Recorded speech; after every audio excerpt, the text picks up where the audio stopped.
పెళ్ళైన తర్వాత ఇన్ని అండర్‌స్టాండింగ్ ప్రాబ్లమ్స్ ఉంటాయి. ఇన్ని ఇవి ఉంటాయి, బాధ్యతలు ఉంటాయి, పిల్లలు ఇదంతా ఒకటి అంటే, పెళ్ళికి ముందు పార్ట్ తీసుకుంటే మొన్న రీసెంట్‌గా లవర్స్ వాళ్ళ గోల ఏంటో వాళ్ళు జస్ట్ తాగి జస్ట్ అనుమానం అంట. అనుమానంతో హత్య చేయడమే కాకుండా కిరాతకంగా బాడీ పార్ట్స్‌ని ఇట్లా ఫోటో తీసి అమ్మాయికి పంపడం.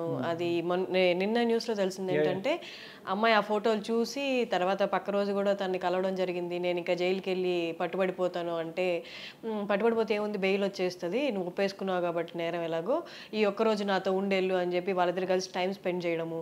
తర్వాత అమ్మాయితో టైం స్పెండ్ చేసిన తర్వాత వెళ్ళి దొరికిపోవడం. సో అమ్మాయికి ఇన్ని రోజులు కూడా హత్య జరిగింది తెలుసు, అమ్మాయి కోసమే చేశాడని తెలుసు. ఆ ఫోటోలన్నీ అమ్మాయి దగ్గర ఉన్నాయి. అమ్మాయి డబ్బులు కూడా ఇచ్చిందంట, ఛార్జెస్కి డబ్బులు లేదంటే 1500 దాకా. దీన్ని ఎలా చూడొచ్చు సార్ అసలు? అంటే ఈ అమ్మాయి విషయానికి వస్తే కొద్దిగా క్రిటికల్గా ఆలోచించాలమ్మా. అంటే పోలీసులు తీసుకునేటటువంటి స్టెప్ని మనం లీగల్గా చట్టం దాన్ని చేసుకుని పోతూ ఉంటుంది, అది కాదనట్లేదు మనం. బట్ ఏంటంటే ఇక్కడ అసలు నిజంగా ఆ అమ్మాయి అంత డబ్బులు ఇచ్చి ఏరియా దగ్గర ఫస్ట్ ఆ ఏరియా దగ్గరికి ఎందుకు వెళ్ళి ఉండొచ్చు అంటే కనుక నమ్మకం వెళ్ళి ఉండొచ్చు. అంటే ఏంటి నిజంగా వీడు నిజం చెప్తున్నాడు ఏం చెప్తున్నాడు అని చూడటానికి వెళ్ళచ్చు. డబ్బులు ఎందుకు ఇచ్చి ఉండొచ్చు అంటే కనుక భయంతో ఇచ్చి ఉండొచ్చు. వీడు ఇంత క్రూరానికి పాల్పడిన వాడు రేపొద్దు నా పీక నరకడని చెప్పి భయం అనేటటువంటి భయంతో ఇచ్చి ఉండొచ్చు. బట్ అంటే ఇవన్నీ నా అజంప్షన్స్ అనుకోండి. బట్ అమ్మాయి ఫోటోస్ పంపిస్తే కింద రిప్లై ఇచ్చిందండి సార్, గుడ్ అని. ఇప్పుడు అదే ఇవన్నీ కూడా ఏంటంటేనమ్మా, ఇవన్నీ కూడా కేవలం ఒక క్రికెట్ మైండెడ్గా ఆలోచించేటటువంటి అమ్మాయి కిందే చూడాలా, లేదంటే ఒక భయంతో రెస్పాన్స్ ఇచ్చేటటువంటి అమ్మాయిని కింద చూడాలా?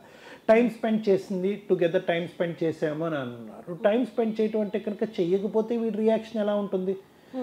గుడ్ అనేటటువంటిది ఒక మెసేజ్ బట్టి కంప్లీట్గా she also very happy about this. ఎందుకంటే మొన్న అరెస్ట్ చేసినటువంటి డిప్యూటీ కమిషనర్ ఎవరైతే డిప్యూటీ ఏసీపీఓ డీసీపీ గారో ఆవిడ కూడా చెప్పింది, మనం ఓన్లీ ఏంటంటే ఈ అమ్మాయికి ఈ హత్య గురించి తెలిసి ఇది కప్పిపుచ్చింది అనేటటువంటి యాంగిల్లోనే మనం చూద్దాము, ఈ అమ్మాయికి దానికి మించి ఇంకొక యాంగిల్ లేదు అనేటటువంటిది పదే పదే ఎందుకు చెప్తున్నారు అంటే కనుక తెలియకుండానే ఈ అమ్మాయి కూడా ఒక విక్టిమ్ ఇక్కడ. ఓకే, లవ్ చేసింది, అటువైపు నవీన్తోని లవ్ చేసింది, ఇటువైపు హరే కృష్ణ ఏదో ఉంది ఆ అబ్బాయితో కూడా ప్యారలల్గా మాట్లాడింది. వీళ్ళిద్దరూ తాగుతారు, ఏదో చేస్తారు, రకరకాల పనులు చేస్తున్నా అన్నా కూడా ఈ అమ్మాయి రిలేషన్షిప్లో కంటిన్యూ అయింది. ఒకరి మీద ఎక్కువ ఇంక్లినేషన్ చూపెట్టింది, ఇంకో వైపు తక్కువ ఇంక్లినేషన్ చూపెట్టింది అని చెప్పి తెలిసి తెలియనటువంటి వైబ్స్లో చేసేటటువంటి కార్యక్రమాలు వేరు. బట్ ఏంటంటే హరిహర కృష్ణ అనేటటువంటి అబ్బాయి యొక్క సైకోపెథాలజీ కేవలం ఒక ఆల్కహాల్కో ఒక డ్రగ్ అబ్యూస్కో కేవలం ఆపాదించడానికి లేదు. అదేవిధంగా ఏంటంటే కంప్లీట్గా ఒక ప్రేమ అనేటటువంటి ఆస్పెక్ట్ ఇంకోటి పట్టుకుపోతున్నాడు కాబట్టి నేను చంపాలి అనేటటువంటి సింపుల్ ఇష్యూ కూడా ఆపాదించడానికి లేదమ్మా. Let us not make it look, ఇది కంప్లీట్గా సైకోపాథిజం.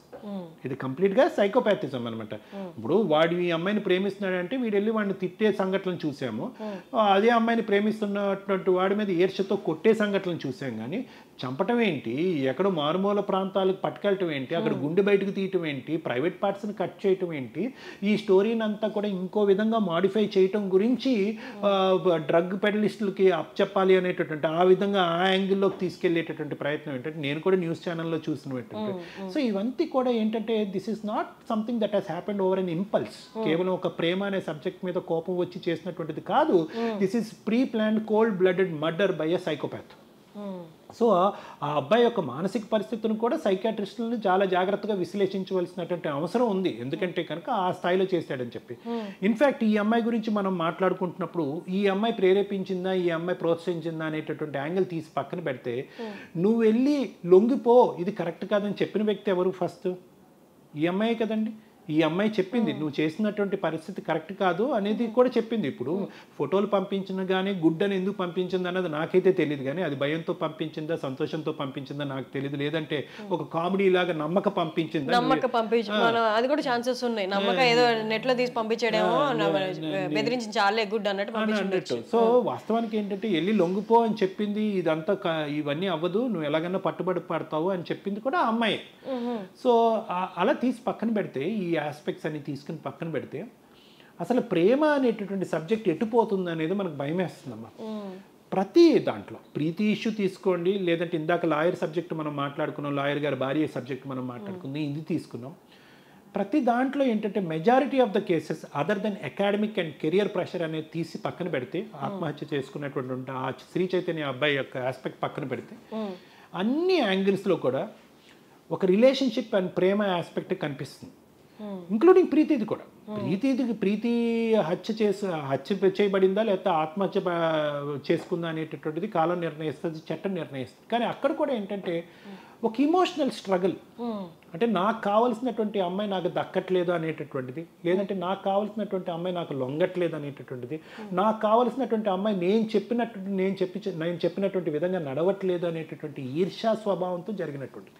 ఇప్పుడు ఈ నవీన్ హరహర కృష్ణ అన్నది తీసుకున్నా కూడా అక్కడ కూడా ఏంటి, ఒక పనికిరానటువంటి ఒక లవ్.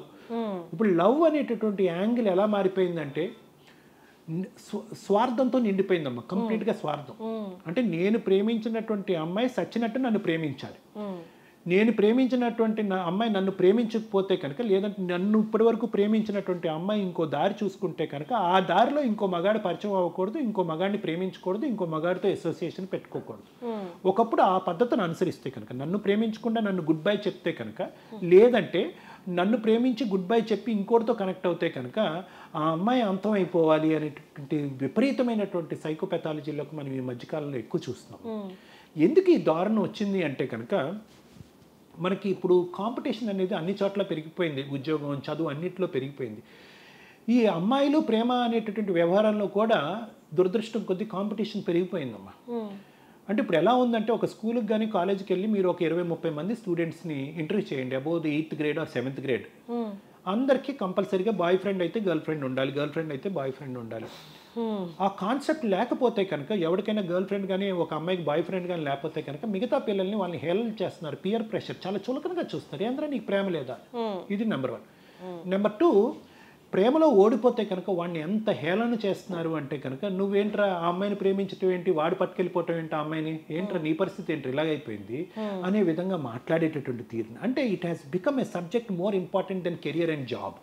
అంటే నీ లైఫ్లో మిగతా ప్రయారిటీస్ అన్నీ పక్కన పెట్టి ఈ వయసులో ప్రేమించాలి, గర్ల్ ఫ్రెండ్ ఉండాలి, బాయ్ ఫ్రెండ్ ఉండాలి, ప్రేమను గెలుపొందాలి, ప్రేమలో ఓడిపోతే కనుక చచ్చిపోవటమో లేదంటే చంపటమో ఒకటే శరణ్యమో అనేటటువంటి కాన్సెప్ట్లోకి మనం వెళ్ళిపోతున్నాం అనమాట. సో అక్కడ విపరీతమైనటువంటి కాంపిటీషన్ పెరిగిపోయి నెంబర్ 1. నెంబర్ 2 ఏంటంటే, ఈ పిల్లలు కాన్స్టెంట్గా ఒక సీరియల్ని ఫాలో అవటం, ఒక వెబ్ సిరీస్ని ఫాలో అవటం. ప్రతి వెబ్ సిరీస్లో కానీ ప్రతి సీరియల్లో కానీ మెజారిటీ ఆఫ్ ద కేసెస్లో చూడండి, ఒక లవ్ యాంగిల్ ఉంటుంది, ఒక క్రైమ్ యాంగిల్ ఉంటుంది, 2 యాంగిల్స్ ఉంటాయి.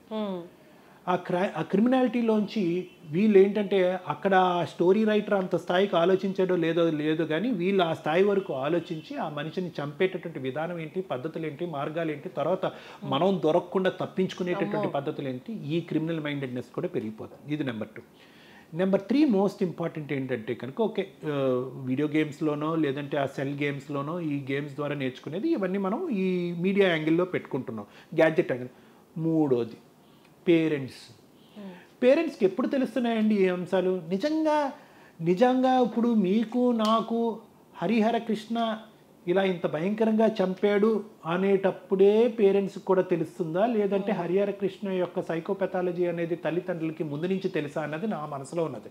మళ్ళీ నేను ఇలా మాట్లాడితే ప్రతిదీ మీరు తల్లిదండ్రులకే ఆపాదిస్తారని చెప్పి కొంతమంది ఖండిస్తూ ఉంటారు. No, parents are the first reflection. మీరు ఎంత కాదనుకున్నా కూడా ఇంకో 10 generations తర్వాత అయినా కూడా పేరెంట్స్కు తెలియనటువంటి సబ్జెక్టు ఏది ఉండదు. పిల్లల యొక్క మనోభావం, ఓకే హత్యలు మానభంగాల గురించి పిల్లలు ఇంట్లో మాట్లాడతారండి పేరెంట్స్ తెలియటం గురించి అని మీరు అడగచ్చు.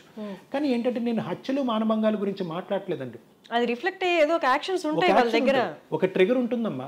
వాడి ఇంట్లో మాట్లాడే సిబ్లింగ్స్తో, వాళ్ళ చెల్లితో కానీ అక్కతో మాట్లాడేటటువంటి తీరు కానీ, తల్లికి ఇచ్చేటటువంటి గౌరవం కానీ, స్కూల్ నుంచి వచ్చే స్కూల్ టీచర్స్, వాడు చిన్నప్పటి నుంచి ఇప్పుడు పెరిగేటప్పుడు స్కూల్ టీచర్స్ కానీ ఫ్రెండ్స్ కానీ వీడికి ఇచ్చేటటువంటి రిపోర్ట్స్ కానీ, వీడు వాళ్ళని కొడుతున్నాడు, వీళ్ళని తిడుతున్నాడు, లేదంటే అమ్మాయిని ఇలా ఏడిపిస్తున్నాడు అనేటటువంటి ఆస్పెక్ట్స్ ఒక్క సంఘటన కూడా ఉండదండి.